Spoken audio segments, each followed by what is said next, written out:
Okay, so this was going to be a different video, but there was a YouTube video that came out a couple of days ago, and oh boy, I really want to talk about this. I don't think I've ever seen a video's comment section be so united in one opinion. It was quite amazing to see, and for all the wrong reasons. So if you don't know, the YouTube channel Watcher, who do Mystery Files, Ghost Files, Puppet History, the past week they've been making, like, hyping something up, like something big is coming. And a couple of days ago, that big thing happened with a YouTube title of Goodbye YouTube, or We're Leaving YouTube, or something. And essentially what it was is that they are going to be moving on from YouTube, mostly anyway, and creating a new streaming service platform called Watcher TV, which will have all their original shows and the future episodes of those shows from now on. The first episode of each season of a series will be put onto YouTube, so they're not abandoning YouTube completely, but the first episode of each show will be put on YouTube in full, and then that will be it. It is a streaming service, so it is going to be $6 a month and $49.99 a year. And looking at the comments for that video, yeah, no one's happy about it.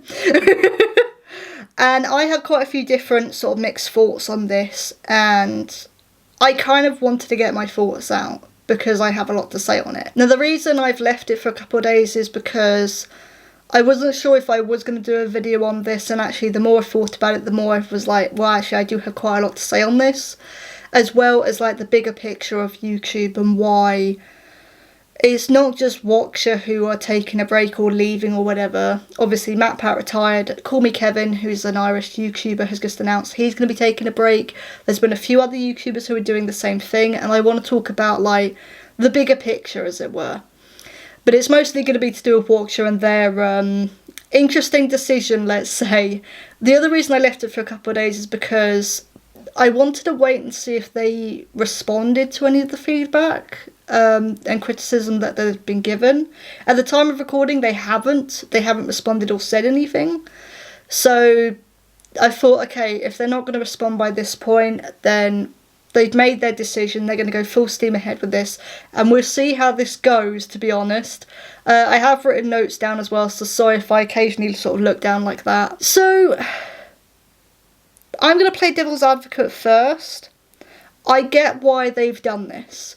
I do understand to a certain extent why they've done this. In the video, they explain that with this new streaming platform, they won't have any ads. It'll be completely ad-free, and they won't need to obey YouTube's ever-changing guidelines and restrictions, which I completely understand. I do get that as a YouTuber myself. For me, YouTube is a hobby, and it is just me. Like on this channel, I'm the one who does the thumbnails, edits them, films the videos. I'm the social media person. It is just me on this channel. And for me, it's a hobby. Even years later, it's still a hobby. But once you monetize your channel, and once you have it as a job, you do have to have certain rules and guidelines that you have to follow to make sure you continue getting paid. So I do kind of understand to a certain extent why they're moving out on their own. It means they won't have to listen to the rules of YouTube and the ever-changing guidelines and strictness that they sometimes have. And also it can be quite confusing as well. I've talked about it before years ago when the copper law thing was happening. So we talked about that before. So I do get it on that extent. Originally what I said was I do understand why they want this to be a paid subscription service. YouTube, at this point, I don't think pays enough as what it once did, and that is a problem. I guess I'm talking about the bigger picture now, but it kind of does intertwine with this. And in the video, they even say like, oh, each video costs like thousands and hundreds of dollars to produce and make, which with the quality and with the locations that they go to, you know, with Ghost Files and stuff, that does make sense. You know, shit's expensive now. So it does make sense as to why they'd be like, okay, well maybe if we did our own platform, it would actually give us more money than what YouTube is paying us. And so I originally thought all of this and was like, yeah, okay, that makes sense. Like, you want to get more money, you're a business, you have to make money, a bit more money somehow to be able to create higher quality shows and stuff. So I was like, okay, I get that.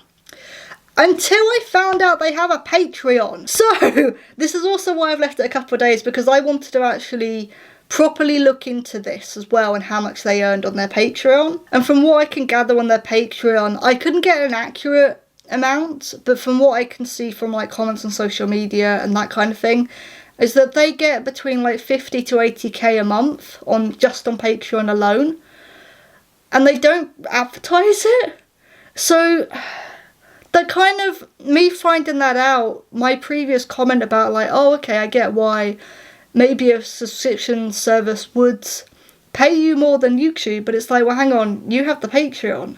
You're already getting thousands or hundreds of thousands on Patreon already.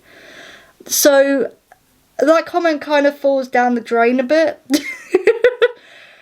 And I feel like what they should have done instead is advertise the Patreon more if they have it, add more rewards onto the Patreon, because from what I can tell there's not much on there and they don't advertise it.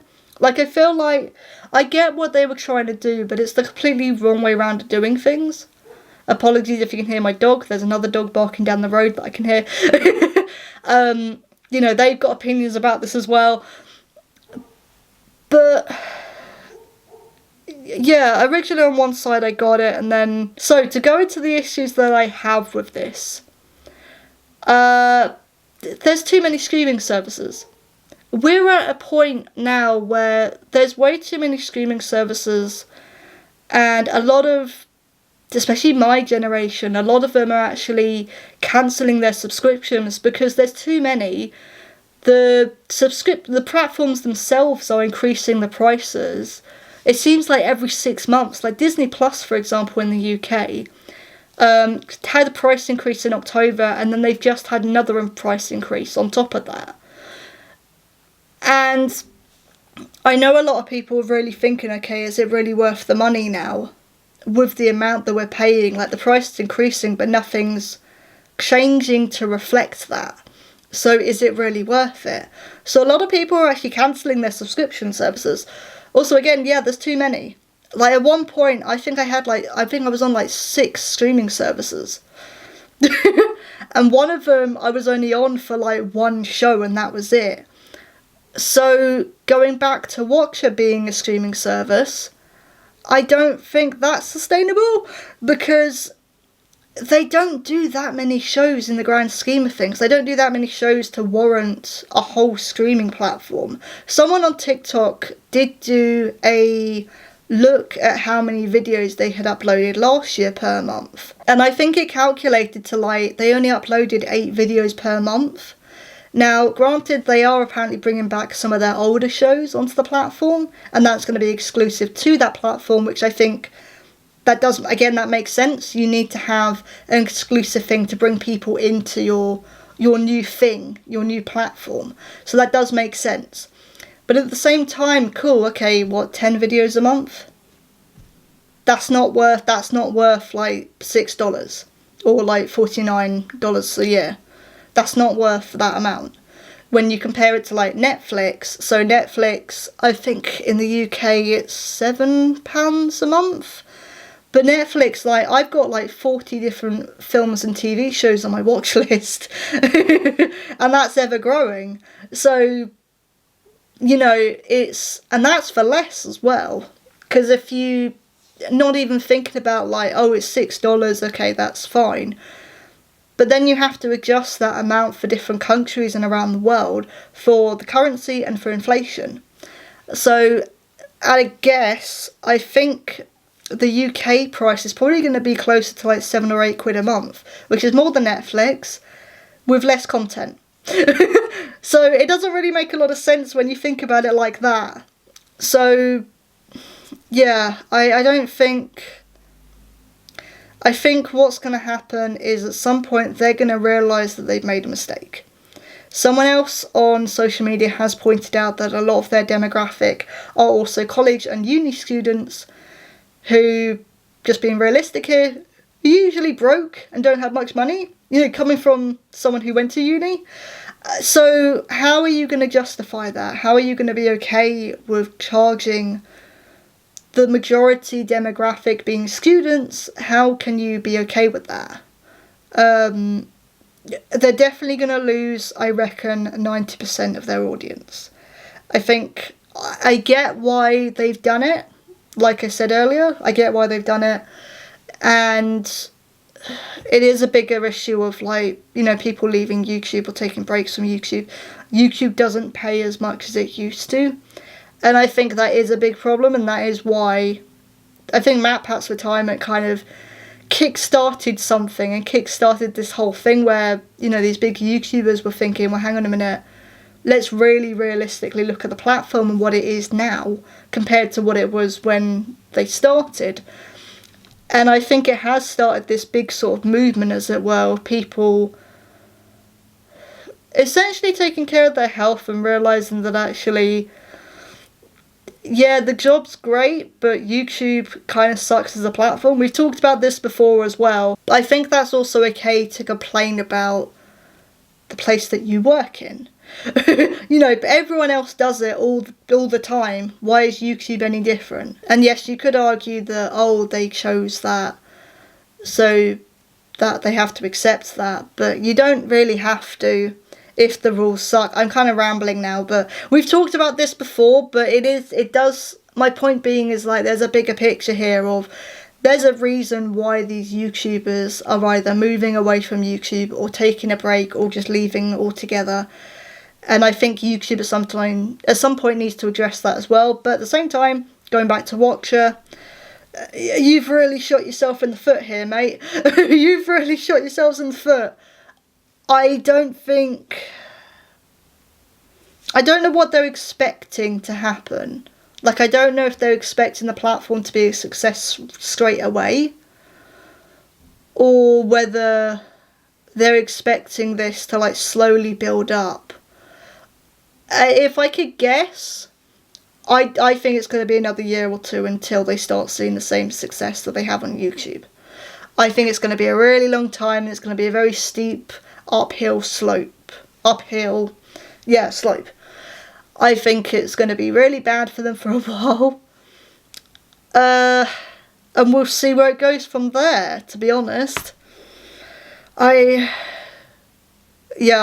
get why they've done it. I do understand from a certain point, but at the same time, I think they've made a really big mistake. And at some point, they're going to have to be brave and look at the comments on that video. I will put the video in the description below, by the way, so that will be in there. So you guys can go off and watch it as well. And then the other thing I didn't realise until this morning was their Ghost Files UK tour starts next week. I really hope that, for their sake, I hope there isn't a pre-show Q&A. I really hope for their sake that there isn't one. Again, to play devil's advocate, just to be on their side for a bit, if they were going to announce this at any point, they should have announced this after the UK tour, because before the UK tour, there have been people who said they're not going to go to the tour now. Like, they feel a bit ick going. Which I kind of get, to be honest. I do understand that. After the announcement they've just made, and expecting people to pay for their platform that's probably going to have, like, what, 10 videos a month at the most? Like, that's ridiculous. But yeah, I really hope for their sake there isn't a pre-show Q&A or anything. Or a meet and greet. I think that's going to be a disaster otherwise. Because we're British, we won't let that slide. Especially on a live show, we won't let that slide. So I hope for their sake that's not a thing. But I don't know, I didn't look up beforehand. I only found out this morning, actually, that, oh yeah, the tour starts next week. Good luck, guys. I think you're going to need it. But yeah, this was just my thoughts on the recent Watcher TV decision, murder, I don't know what to call it. Because at this moment in time, we don't know where it's going to go. It could succeed. This is the thing, it could succeed. Do I hope they succeed with this? What I hope is that I hope they see the feedback and improve and learn from it. Whether that's to add and be like, okay, we need to add even more stuff onto this, or whether they just backtrack completely.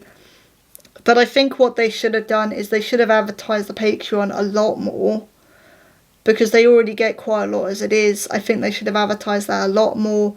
I don't know if they have membership, like just the YouTube membership thing, but I think they should have that, advertise that. Add more rewards onto both memberships and see where they can go from there. I'm not entirely sure this was the right move. And at the moment, yeah, we can say, oh, they kicked themselves in the foot. They shot themselves in the foot, sorry. I think they have for the moment, but we'll see where we are in a year's time, I guess. I don't know how this is going to go. But I overall don't think it's worth the price for the content that they're going to offer at the moment. It really isn't, when you compare it to stuff like Netflix and even Shudder, which is a horror Netflix platform. Yeah, it's essentially horror Netflix. But that's a bit of a smaller platform, but still, you know, that's the same yearly price, and that has a lot on it.